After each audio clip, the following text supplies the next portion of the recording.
Hey, what's up, everybody? Welcome to the show. Yet another episode of Crushing Fantasy Football. I am Bryce Lockridge, your host of the show. All right, guys. Today, I have a list here of must-start players for Week 5 of the fantasy football season. And I'm going to get right into it with the first player on my list, and that is Chris Olave. Now, this is a guy who leads the league in air yards.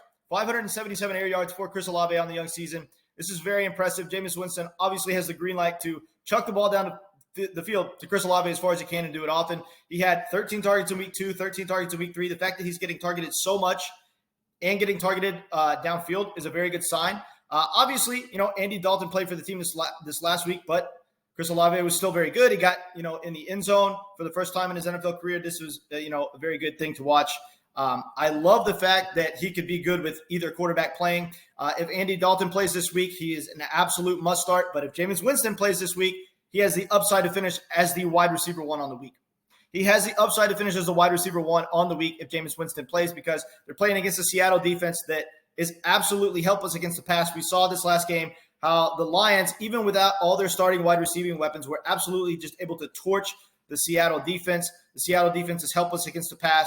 Look for this New Orleans Saints offense that is loaded with pass-catching weapons to absolutely tear up the Seattle secondary and put a lot of points on the board. This gives Chris Olave a very good chance to get in the end zone for a second week in a row.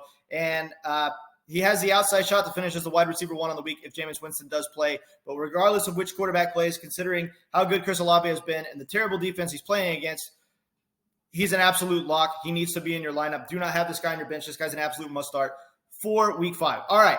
Next player on my list is going to be Melvin Gordon. Now, this is a guy who, he gets to head the backfield now.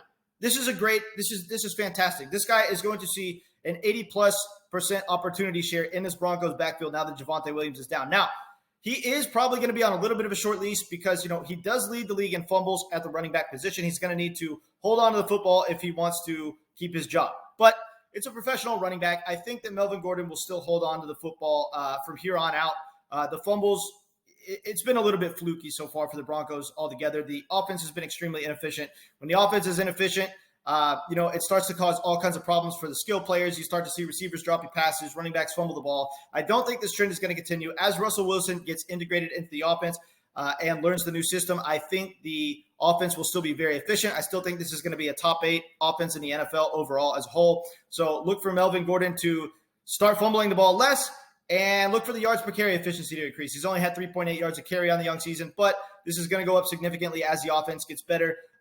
He is playing up against the Indianapolis Colts this week. That matchup doesn't scare me whatsoever. I think that Melvin Gordon could certainly, without question, run the ball for over 100 yards in this game quite easily, and look for him to have his first monster fantasy performance of the season, getting to head this Broncos backfield.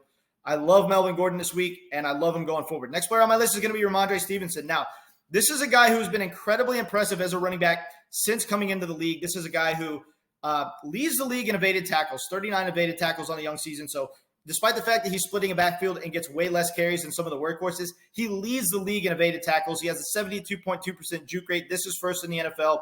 He's making defenders miss like crazy. He has 203 yards created all on his own. This is top 12 in the NFL. This is an immensely talented running back that will head a backfield one day.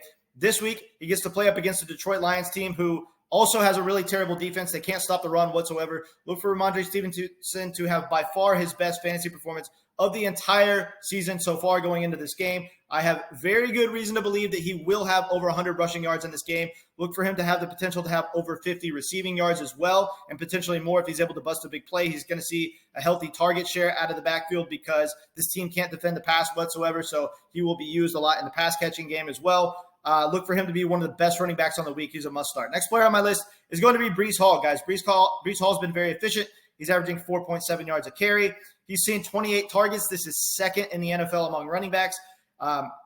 His usage went up a lot this past week. He was dominating the overall opportunity share for the backfield. It looks like they're heading in a direction of making Breece Hall the running back that sort of dominates all the touches in this backfield. We knew that was going to happen at some point. It was just a matter of when, and it looks like it's going to happen sooner than later. So this is a very good sign for Breece Hall. I really like the fact that he's going to get to head this backfield. That, along with his talent, going up against Miami this week, he's probably going to see a lot of targets because they're having to play catch-up. So look for him to potentially have 10-plus targets on the week and just absolutely explode in Week 5. Next player on my list is going to be Kareem Hunt. All right, Kareem Hunt's lack of touchdowns in the past few weeks has been very fluky. This is a guy who has 14 red zone touches. This is 6th in the NFL. He's just behind Nick Chubb, who has 16 red zone touches, which is 2nd in the NFL. So the fact that Nick Chubb has scored all the touchdowns for this team in the past 3 weeks is very fluky. These guys get an equal opportunity share win in the red zone. So look for the touchdown numbers to regress for Kareem Hunt in a positive way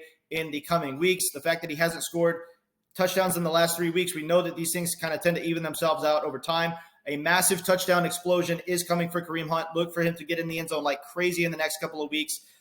He's still getting the same opportunity share as he's really always had in his backfield. The carries are still there. The targets are still there. It's just been a little bit of a fluke that he hasn't performed in the past weeks, but look for him to explode in the coming weeks. Playing up against the LA Chargers, he should see a healthy target share out of the backfield because they might be having to play catch-up. So look for him to see a lot of targets and a lot of goal line usage in this next game. I love Kareem Hunt against the Chargers this week. Next player on my list is going to be Romeo Doubs. Now, Romeo Doubs saw a 96% snap share in this last game. He is already a full-time player for the team. This is a very good sign. He is heading in the direction of being Aaron Rodgers' number one receiver. I was thinking going into the season that Christian Watson would be that guy. It still might end up that is the case. But as of right now, it is heading in a direction where Romeo Doubs is the number one wide receiver for Aaron Rodgers and the Packers. This is a very good sign. Anyone who is the number one wide receiver for Aaron Rodgers is going to inevitably produce awesome fantasy numbers. He saw 8 targets in week 3, 8 targets in week 4. So the target share is going up significantly. He's on the field almost every play for his team. This means that they believe in Romeo Doubs. This is a good sign. He's getting targeted within the red zone. He almost had 2 touchdowns in this last game. This is a guy who has the potential to absolutely break out this year if he remains the number one pass-catching weapon for Aaron Rodgers. I love him against the Giants this week. The Giants can't defend the pass whatsoever. Look for Romeo Doubs to have another big game and possibly his biggest fantasy performance of the year so far against the Giants. Next and final player on my list is going to be Kyler Murray. All right, guys, so fun facts about Kyler Murray. 173 pass attempts. This is first in the NFL. He has an 8.3 accuracy rating. This is second in the NFL. He has an 8.2 accuracy rating versus man, meaning he's able to pick apart man coverage. This is always a very good sign. This guy has just incredible efficiency all over the board.